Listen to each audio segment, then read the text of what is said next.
Hey there drone fans, Rick here again from Drone Valley. In today's clip, I'd like to cover the Dolly Zoom feature, which is an enhancement in the brand new Mavic 2 Zoom.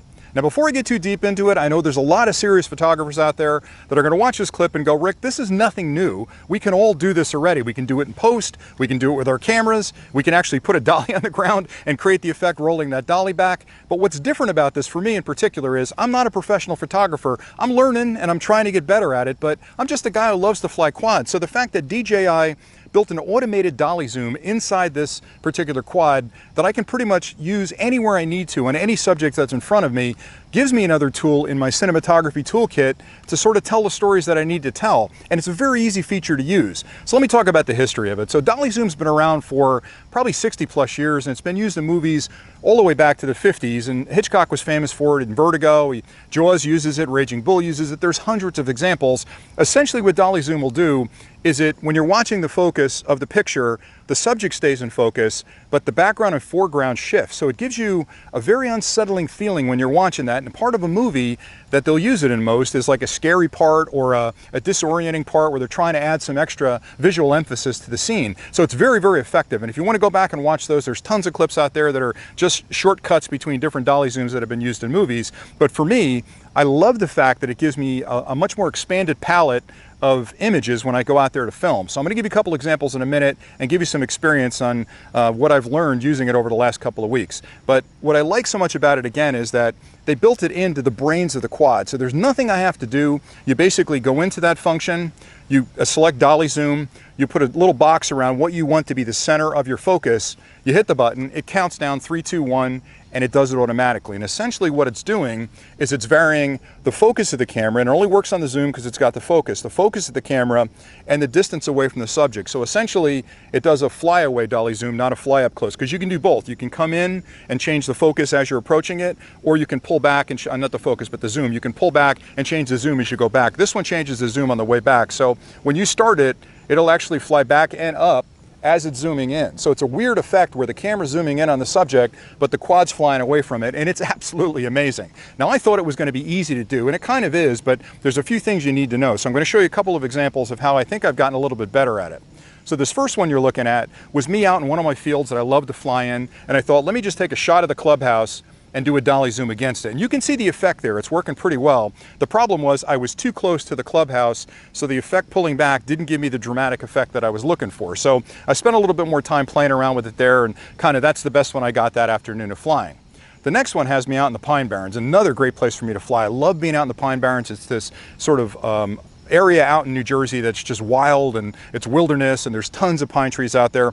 And there's a couple of these fire stations where they're higher than the woods, and they can look around and see smoke's coming up and they can report fires. But I like filming those because they have a real rustic look to them. So this dolly zoom, I got a little bit smarter. I pulled a little further back, but I think I was too high. So you do see the effect, but again, it's not as dramatic because I'm high and it's shifting that background behind it where you can notice it, but it's not that impressive. This next one's at the lake. Now I fly at this lake an awful lot, and the last clip I did I had some images of the lake. This is one where I actually think I got it pretty well shot because I did it in the afternoon, sort of during those golden hours where the sun was hitting that particular island very well. It was well lit, a lot of drama behind it, and I pulled back from that, and I think that was really, really impressive. I like that one a lot. And what I learned there was that I wanted to keep it at about, that one was shot at about 75 feet, and I was maybe 100 feet or 150 feet away from the subject, which seems to be the sweet spot for me, and that one worked out pretty well.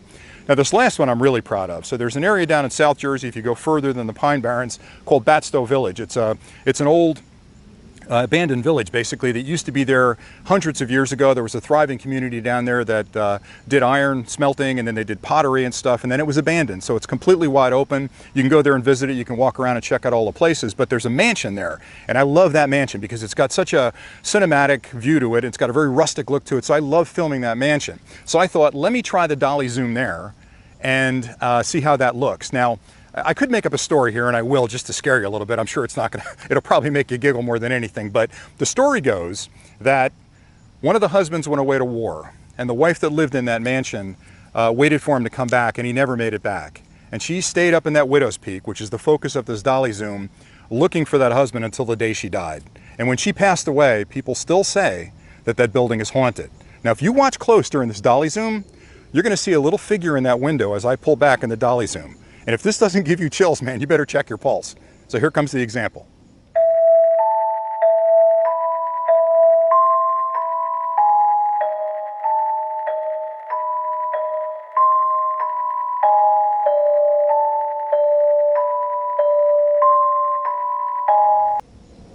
Okay, that was kind of corny. I added some music to it to add some drama to it. But what I was trying to illustrate there is, as a rookie, as a filmmaker, having the ability to pull back like that and add some scary music to it, put a story behind it, really enhances that filming, because doing it dry, it's kind of cool, but adding the music and adding the story behind it really fleshes out that whole narrative for me. So anyway, I hope you got a kick out of that. I really like filming it. So I'm going to go out again and spend a lot more time around this. But again, this Mavic 2 Zoom is growing on me because of the fact that it does phenomenal image quality. Not quite as good as the Mavic 2 Pro, but pretty close. It's got zoom on it where I can do all kinds of amazing image manipulations in the air to get the exact shot I want from pretty far away. I've got Dolly zoom built in.